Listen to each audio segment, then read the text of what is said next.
So good morning, everyone, and great to see you all again today. So for the past 2 days, we've been discussing and thinking about the importance of DC and its special role in helping us to achieve the SDGs. But in practice, it can feel quite overwhelming. So the point of this lecture is to start to think about some of the ways to start and to break it down a little bit more. So there are many methodologies which can be effective in strengthening both operational and institutional capacities of LGs. But in this module, we are looking at 5 kind of overarching interventions or categories. So the first is aid funding, which is something we've definitely mentioned over the last 2 days. And this involves financial transfers, often from places like Europe. Many local and regional governments and their associations will have budgets for investing in international cooperation and solidarity projects.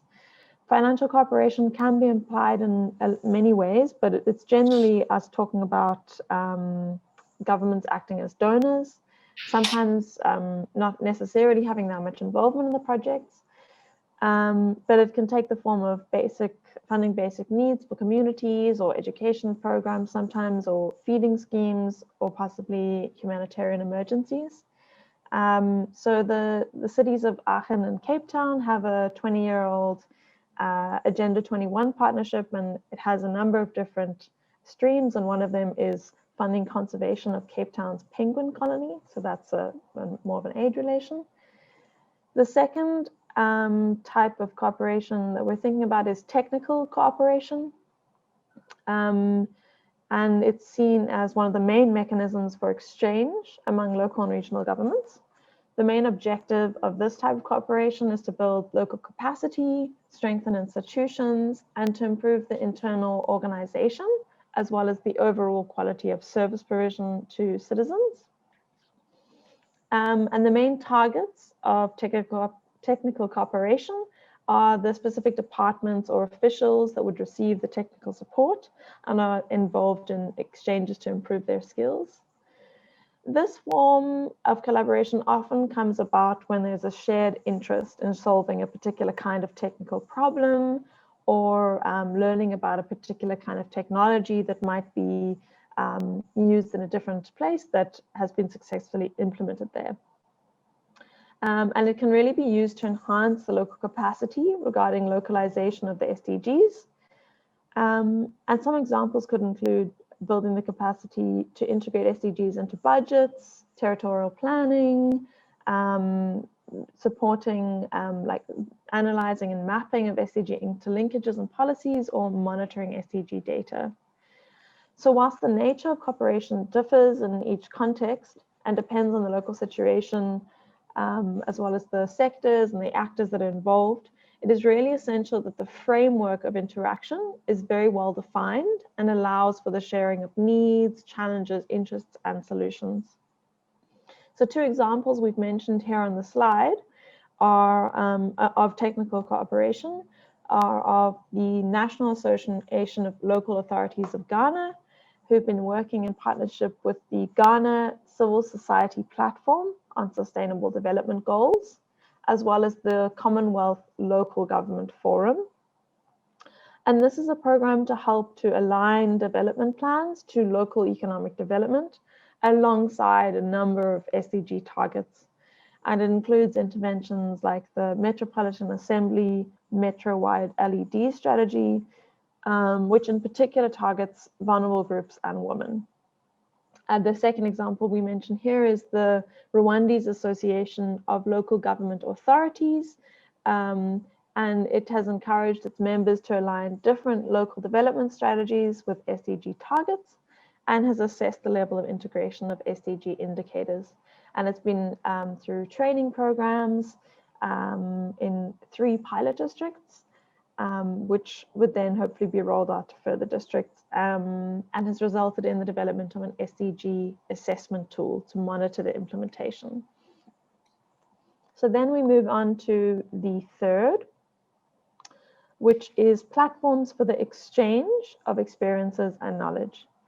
So this is another important mechanism which is provided by international platforms that promote exchange of both experiences and knowledge between different local and regional governments around the world. It can help to facilitate the localization again of global agendas, particularly by focusing on thematic areas and gathering knowledge about the SDGs. So several networks and agencies have invested in the documentation of good practices, and they also provide good contact points if people are interested in pursuing particular practices, knowing who to connect with. And in the COVID area and just generally the increasing digitalization, we see more digital enrollment and self-learning platforms as well. And they're increasingly becoming popular, especially in the context of COVID.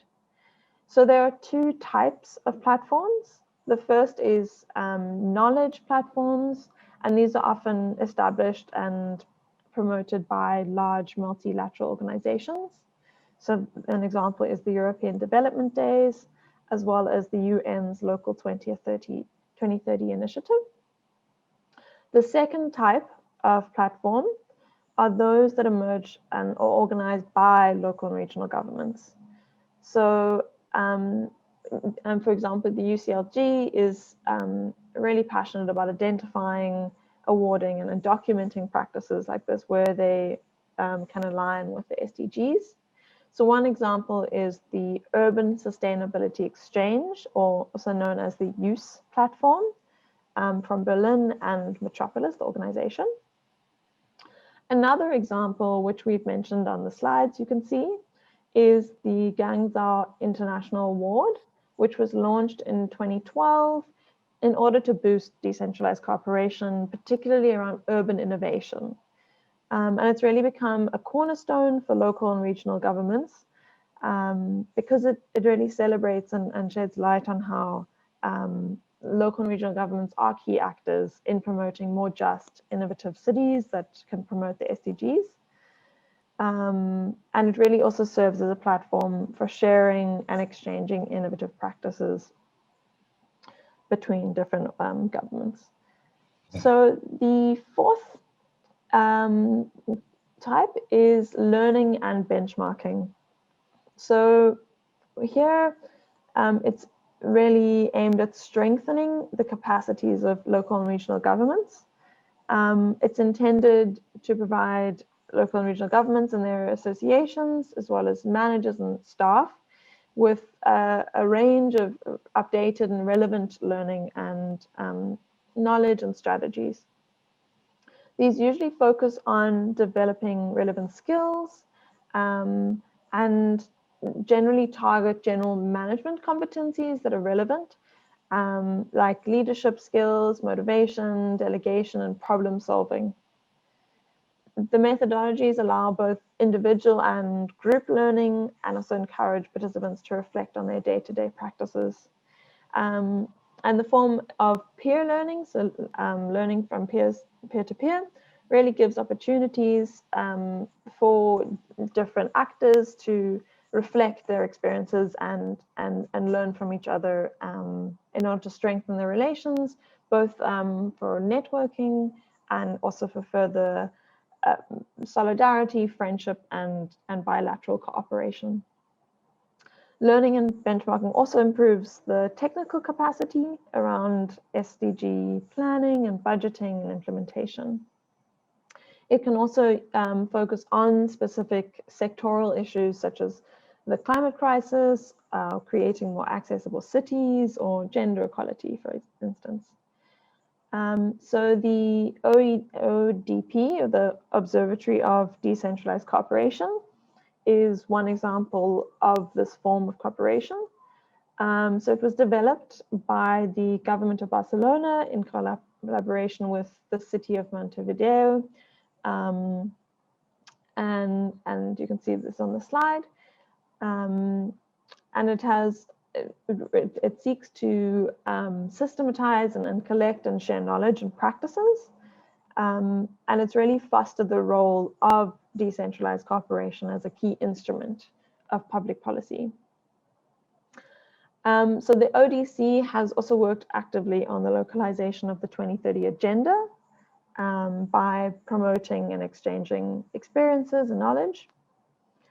And it's also helped to develop a framework of analysis, dialogue, and exchange. So the fifth form is policy development for cooperation. So if a local or regional government is interested in advancing in an international cooperation strategy, it's really useful to frame, schedule, and finance activities through a specific cooperation policy that includes the development of networking or project proposals. So this can help local and regional governments to advance towards greater dialogue with other government departments and to ensure there's transversality, and also guarantees more intersector and territorial coordination, which is really critical. Policies that can promote decentralized cooperation can be included as part of a much broader and more comprehensive and integrated strategy to internationalize the actions of local and regional governments. So one action could be setting up an international relations office or a specific department that can work on political engagement, skills development, intermunicipal cooperation, and also service provision, which can also help to structure DC strategies in a much more holistic and overall integrated way.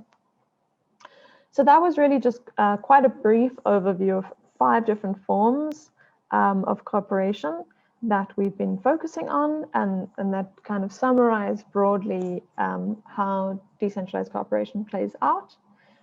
So just to summarize, it's aid funding, technical cooperation, platforms for the exchange of experiences and knowledge, learning and benchmarking, and policy development for cooperation.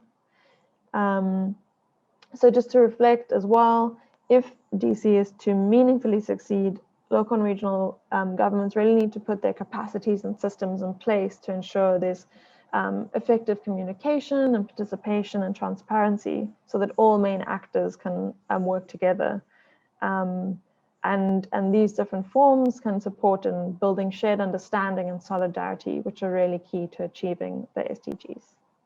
Thank you.